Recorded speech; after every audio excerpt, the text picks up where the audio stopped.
Tu nous avais parlé aussi de la mitraillette à contenu. Ça me faisait marrer ce nom-là. Tu peux nous faire une petite démo? Pour tous les Carrément. créateurs de Alors, pour contenu, ça, je pense que ça va être intéressant. alors, pour utiliser ce prompt, tout d'abord, il faut que j'utilise celui-là. Il faut savoir que Ah, ok. ce prompt d'avatar client, c'est quand même la pierre angulaire de tout le reste. Parce que, comme tu l'as souligné, si on ne connaît pas son avatar client, si on ne sait pas à qui on parle, en fait, on parle à personne. Donc, en fait, ça finit dans les chiottes, quoi. Donc, Ok. cet avatar client, C'est logique. hop. Donc là, je l'ai mis dans la variable. En général, c'est la base du business. Hein. Le business, c'est quoi? C'est convaincre un individu qu'on peut lui apporter de la valeur et lui faire une proposition. Mais pour que ça marche, il faut déjà qu'il y ait quelqu'un à qui parler et il faut qu'on sache à qui on parle. Et idéalement, il faut qu'on ait réussi à interagir avec une personne qualifiée. Ce qu'on appelle qualifiée, c'est une personne qui pourrait bénéficier de la valeur qu'on a à offrir. Donc idéalement, on ne va pas vendre des lunettes à un aveugle. Ou tu vois, il faut des trucs cohérents, quoi. J'ai copié mon avatar client et je viens l'incruster dans ce prompt, voilà, ici. Donc, comme celui d'avant, en fait, on explique un petit peu quel est le marché. Je vais revenir un peu en arrière, mais on explique l'avatar client et on explique le produit. Ça, c'est juste la variable avec laquelle il va devoir se démerder. Pour apprendre à améliorer, on avait un peu changé ça, à améliorer son classement aux échecs. Donc voilà. Donc, hop, hop. Donc Ok, la mitraillette à réseaux sociaux. Donc là, tu as sauvegardé ton avatar avant et tu vas le réexploiter. Ouais. Globalement, cet avatar, vous le foutez sur un Google Doc à part et vous y revenez encore et encore et encore. Alors, je prends tout ça. Donc, je vais lui demander de faire quoi? Je vais lui demander d'incarner un consultant marketing de classe mondiale dont l'objectif va être de créer une vaste liste de catégories de sujets qu'on pourra utiliser pour notre contenu organique. Donc, on lui donne ça et on lui demande de créer une liste de 10 sujets qui intéresseront notre public cible. Mais pour ça, il faut qu'il sache à qui on parle. Donc, on prend tout ça, notre avatar client qu'on a copié, qui est donc une variable, et le produit, et il a quelques petites directives pour pouvoir un peu l'orienter. Ok. Ce machin-là, Ça je peux commence soit à le faire mettre du à la gros suite prompt. de mon... Ouais. Ce machin-là, je Donc- peux soit le mettre à la suite du chat, soit le mettre dans un nouveau chat, mais ça n'a pas tellement d'importance parce qu'en fait, on va lui donner les mêmes informations. Ok. Hop, je copie-colle, j'envoie. Et ça va assez vite, hein, putain. C'est dingue la vitesse du truc à chaque fois. Donc voilà, là on a 10 grandes catégories de sujets basés sur les points de douleur, les désirs et les objections de notre marché cible. Donc on a la Donc ça progression va être stratégique. 10 sujets qui sont censés fonctionner pour un créateur de contenu. Exactement. Donc la progression stratégique, la gestion du temps, la psychologie du jeu, Alors pour l'apprentissage rappel, intuitif. on est toujours dans ce cadre avec un prof qui te permet de progresser aux échecs et de monter dans ton classement. Ouais, tout à fait. Ouais, tout à fait. Le succès à tout âge, les tactiques pratiques, mais bon, c'est pas terminé. Là, on a juste les grandes catégories, disons. Maintenant, on veut des sujets qui sont un petit peu plus nichés, parce que bon, avoir une grande catégorie, c'est bien, mais en fait, on n'a pas trop envie de se casser le cul. Et donc, on va lui demander d'écrire des sous-sujets.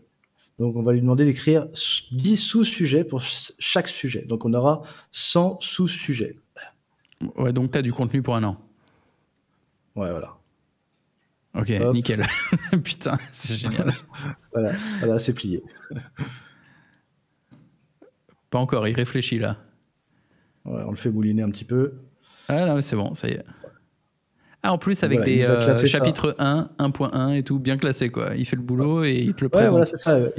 Voilà, c'est ça. Il prend chaque catégorie et puis il fait une petite notation. Voilà. Donc, sur la première catégorie, le numéro 1, le plan d'étude des 90 jours, comment structurer votre progression pour des résultats garantis, les 5 étapes essentielles pour passer de débutant à joueur intermédiaire sans se perdre en route, comment identifier exactement vos points faibles et les transformer en force. Je passe. Excuse-moi, continue la lecture.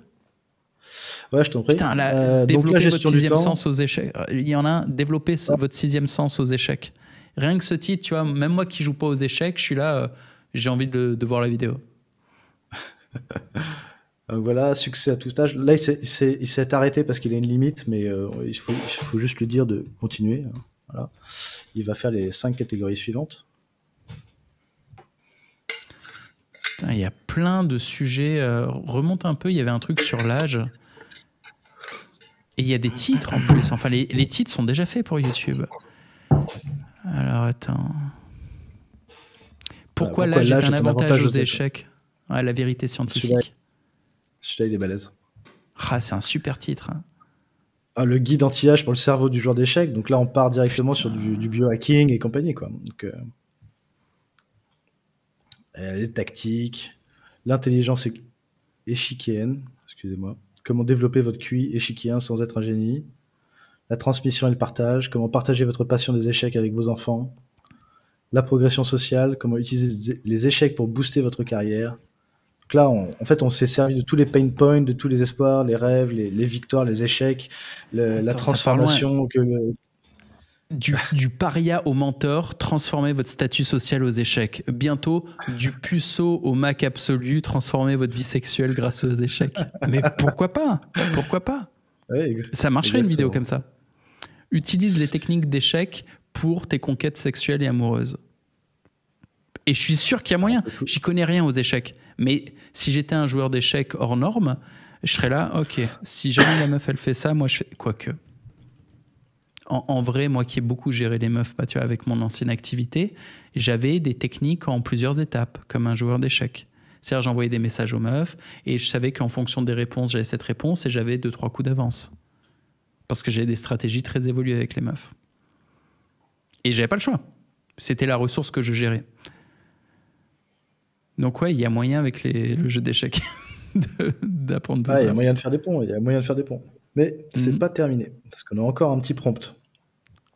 Ah ouais. On peut très bien lui demander d'aller chercher 10 nouveaux sujets, parce que là, on a exploré 10 sujets qui étaient, pour rappel, ceux-ci. Ouais. Et là, on était déjà bon pour moi. C'est-à-dire, là, tu as déjà 100 sous-sujets. Dans les 100, il y en a au moins une trentaine où tu fais des vidéos intéressantes. Exactement. Mais là, c'est vraiment du copyception. Tu vois, tu continues encore et encore. Est-ce que tu en veux 10 de plus? Et après, tu as juste à lui rebalancer. Est-ce que tu peux me faire 10 sous-sujets pour chacun des 10 nouveaux sujets que tu as fait? Puis ça continue encore et encore et encore. Donc là, maîtrise... et puis il nous a refait directement les sous-sujets, c'est cool. Maîtrise du milieu de jeu, style de jeu personnel, préparation mentale, transition de jeu, finale pratique... Oh, mais t'as du contenu pour l'éternité, en fait.